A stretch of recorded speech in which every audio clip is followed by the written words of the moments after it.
perşembe, cuma, cumartesi, pazar, pazartesi. Bu 5 gün sizindir ama salıdan itibaren benim. Sigarasız bir şekilde. 4. gün itibariyle 5'e düşürdüm. 2,5 saat açıp 2,5 saatte bir oluyor. Gitgide araları açıp ilaç sayısını azaltıyor. Mekanizmamız bu şekilde. Fikri buluyor musunuz? Bundan sonra takip etmeye çalışın. Kesinlikle 3 litrenin altında olmasın. Ne kadar hızlı sayın başkanım. Çok harika, çok faydalı. Biz mobil sigara bıraktırma timlerimiz kuruldu bakanlığımızın direktifleriyle. Bizler de hastaneye müracaat edemeyen vatandaşlarımız için bu şekilde mobil timler oluşturduk. Esnaflarımızı bilgilendirdik. Burada sigara bıraktırmaya yönelik hizmet almak isteyen, tedavi almak isteyen vatandaşlarımıza yardımcı olmaya çalışıyoruz. Ve aynı şekilde herhangi bir yerde sigara ihlali varsa bunu kime şikayet edebilirler, nasıl bildirebilirler? Bununla ilgili yeşil dedektör ve alo 184 bilgilendirmelerini yaptık.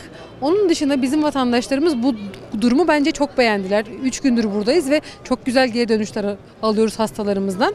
Bir de ben bir noktaya dikkat çekmek istiyorum. Bizim gençlerimize şu an çok fazla yaygın olan bir cihaz var maalesef. Bu elektronik sigara. Elektronik sigara gençlerimizin arasında çok cazip bir hal almış durumda. Hem ambalajları, renkleri, kokulu olmaları, tadlarının olmuş olması gençleri çok cezbediyor o noktada ve sanki sigara gibi zararlı değilmiş, sigara içmiyormuş gibi kendilerini bu noktada yanılgıya düşürebiliyorlar. Halbuki elektronik sigarada en az normal sigara kadar hem zararlıdır, hem kanser yapıcıdır, hem de normal sigaradan fazla olarak patlama ihtimali de olduğu için kişiye zarar verme oranı kısa vadede çok daha fazla. O yüzden elektronik sigaranın masum bir alternatif olmadığını, sigarayı bırakma aracı olarak görülmeyeceğinin altını çizmek istiyorum. Sigara direkt sebep olduğu hastalıklar arasında kanser hastalıkları var. Ve bir kanser hastası maalesef sadece kendisini etkilemiyor. O kişinin eşi, dostu, annesi, babası, bütün ailesi bu durumdan etkilenmiş oluyor. Yani biz kimlere sigarayı bıraktırabilirsek, kimleri kanserden koruyabilirsek aslında toplumumuzun en küçük parçası olan aileyi korumuş oluyoruz ve böylece birbirimizi korumuş oluyoruz. Yaşınız kaç olursa olsun, kaç yıldır sigara kullanıyor olursanız hiç fark etmez. Ne zaman bırakırsanız o zaman sizin için en erken zamandır, en doğru zamandır. O yüzden ben 40 yıldır içiyorum, 50 yıldır içiyorum ya da çok içiyorum, bırakamam, bıraksam da şu saatten sonra bana bir faydası olmaz düşüncesinden lütfen sıyrılalım. Ne zaman bırakırsanız bilin ki vücudunuz o zaman kendini tazelemeye, yenilemeye hazırdır. 22 yaşındayım. Güreş Caddesi'nde yürürken sağlık çalışanlarını gördüm, denk geldim.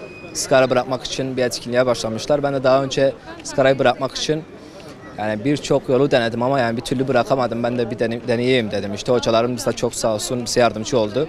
Sigara da yani sağlığa zararlı. 8 yıldır sigara kullanıyorum. Yani sağlığımı yani mahvetti. Yani bir yağlı saat maçına gidiyorum arkadaşlarla beraber. Yani bir 10 dakika koşuyorum, nefesim pert yani. 10 dakika sonra oynayamıyorum, koşamıyorum, nefessiz kalıyorum.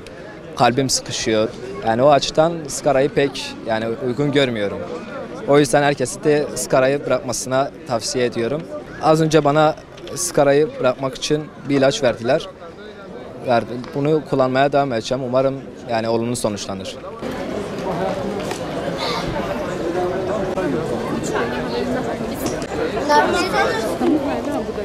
Nefesiniz dumansız, hayatınız sağlıklı olsun. Nefes alabiliyorum, uykumu da yatabiliyorum. Çok şükür. Ne mutlu bana. Benim tavsiyem sigarayı kullananlar bıraksınlar. Yani hiçbir kimseye faydası olmaz. Sigaradan başka.